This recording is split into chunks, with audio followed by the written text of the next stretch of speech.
Hello everyone. My name is Nana. I'm 80 years old. I was born in a small village in Africa, surrounded by red earth, tall palm trees, and the songs of birds that seemed to praise God every morning. My life was simple, yet I always believed God had a special plan for me. Little did I know that his plan would unfold in a way that would leave people talking for generations. Today, I want to share with you my story, one of faith, hope, and the miraculous power of God. When I was a young girl, I had dreams like everyone else. I dreamed of being a mother, holding my own child, and teaching them the songs and stories of our ancestors. But as the years went by, and I reached my 20s, then my 30s, and even my 40s,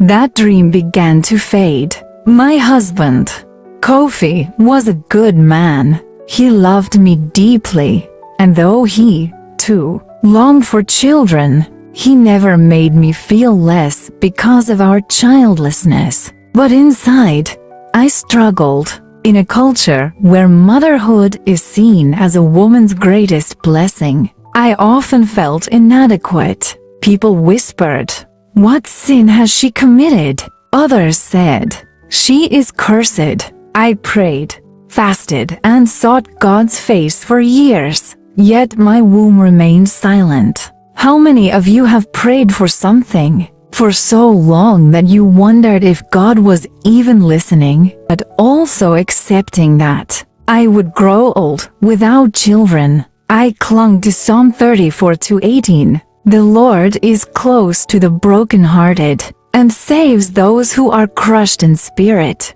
This verse became my anchor. Years turned into decades. I devoted my life to serving in the church, helping young mothers, and raising other people's children as if they were my own. But in the quiet of my heart, I still whispered a prayer.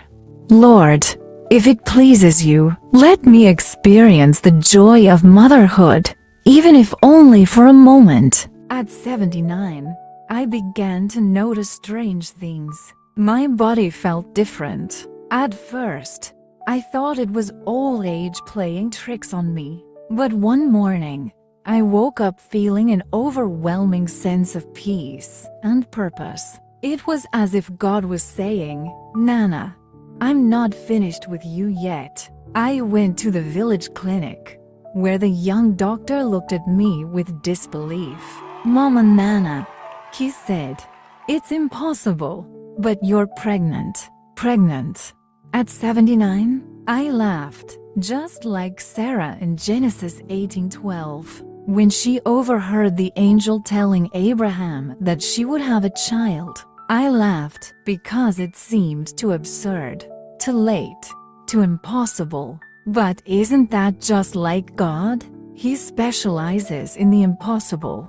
The months that followed were filled with both joy and fear. My story spread across the village, then the entire region. Some praised God for his miracle, while others doubted and mocked. "It's not possible," they said.